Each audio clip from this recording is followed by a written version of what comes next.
Método palpatorio. El método palpatorio se usa para medir la presión sistólica. Para el inicio del método palpatorio, la primera etapa se debe localizar la arteria braquial. Una vez localizada la arteria braquial, se instalará el manguito encima de esta, es decir, la señalización del manguito se ubicará encima de la arteria nombrada. Este se instalará 2 pulgadas encima del pliegue del antebrazo.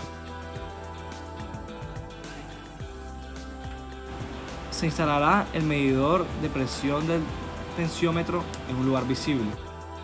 Con la mano izquierda se sostendrá la pera y con la mano derecha se ubicará el pulso radial.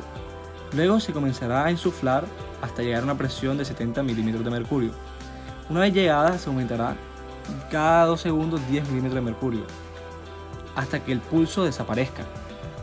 Una vez que el pulso desaparezca, se aumentarán de 10 a 20 milímetros de mercurio más y luego se desinflará poco a poco hasta que vuelva a recuperar el pulso. En el valor donde desapareció y se volvió a recuperar del pulso, esta será la presión sistólica. Método auscultatorio. El método auscultatorio se usa para medir tanto la presión sistólica como diastólica. Una vez encontrada la arteria braquial, se coloca la señalización del manguito sobre dicha arteria. Esta se instala 2 pulgadas sobre el pliegue del antebrazo. Una vez instalada correctamente, se ubica el medidor de presión del tensiómetro en un lugar visible. Luego, el practicante se debe colocar el foneto y su membrana debe estar ubicada al nivel del pliegue del antebrazo, sobre la trayectoria de la arteria braquial.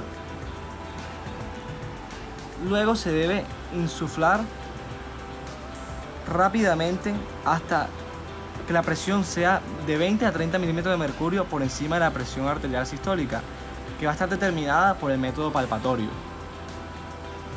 Luego de llegar a dicha medida, se debe desinflar lentamente y luego escuchar las 5 fases de los ruidos de Korotkov.